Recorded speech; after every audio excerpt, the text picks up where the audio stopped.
handmade by Marty. Today's Makeover Monday, where we take something old and tired and give it a new lease of life. So today we'll be showing you how we ended up with this really lovely decor piece, this farmhouse sort of style fire. They used to use them years ago. They put them in front of the fire just to kind of stop some of the heat. You can still get them in charity shops and people give them away.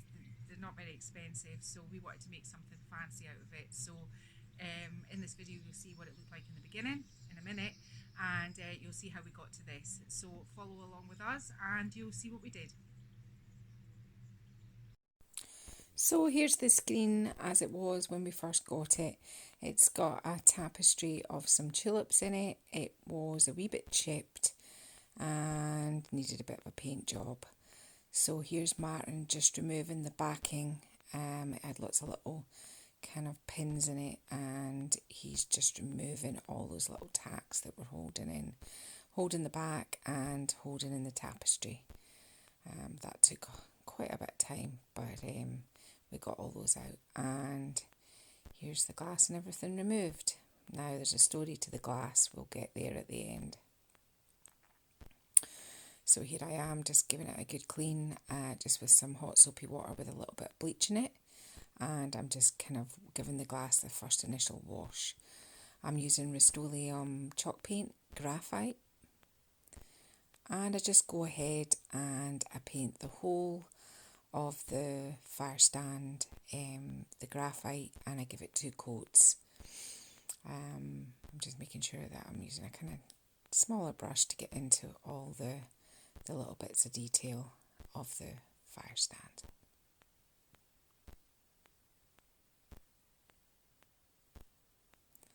And here it is after having its 2 coats of paint, and it really looks nice, that colour.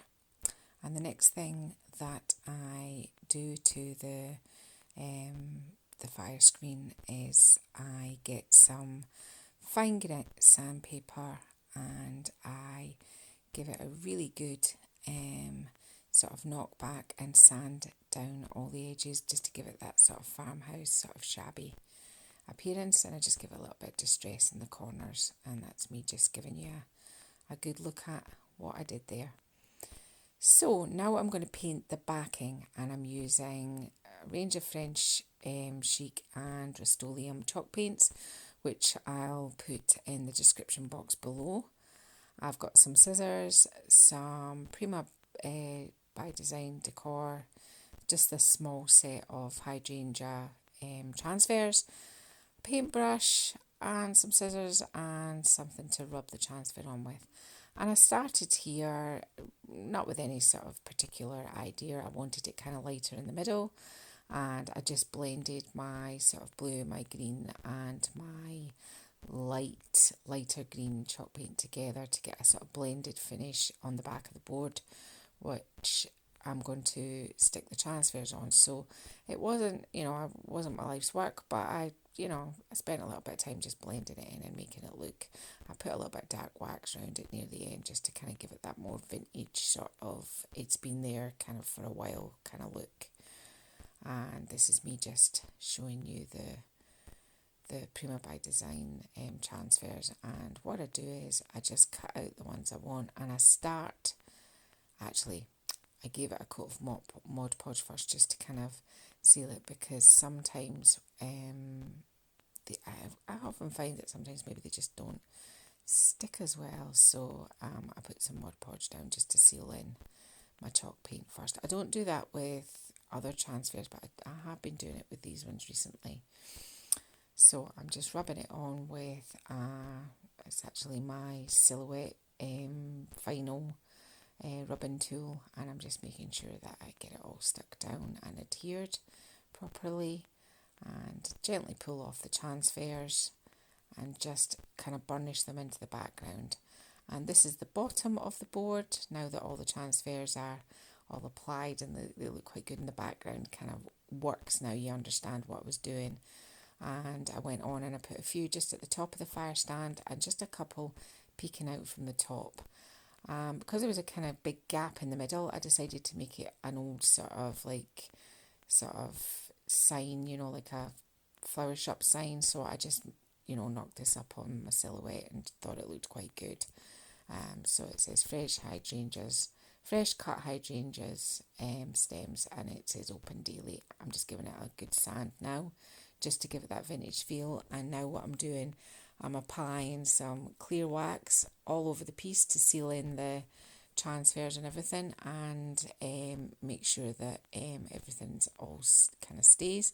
And what I'm doing here is I'm just getting some dark wax and I'm just bringing it in darker at the edges, and as you can see, I've just kind of aged it all a little bit. Now that's the backing piece finished, and now what I'm doing here is I'm just applying clear wax to the frame. Now you can see that applying the wax to the Rust-Oleum graphite paint really makes it, gives it a really nice tone and colour. Really came up lovely. And this is me just giving you a wee close-up of the transfers and the little bit of distress I've done. Now this is Martin just attaching, and here's the broken glass, because for some reason the glass got smashed. It wasn't actually when he was attaching it, it was later on. So now he's had to put cut out a piece of wood, and this is me just showing you inside of it, because I'm just going to put the backing on without the glass. But I had to go back in and I had to repaint the little bit, the filler that Martin made, so we could apply the back. And here's the finished piece, all done and looking lovely. So if you've liked this little short video today, please consider subscribing, and if you want to see more, push the bell notification, and please feel free to share it, and we'll see you again another day. Thank you.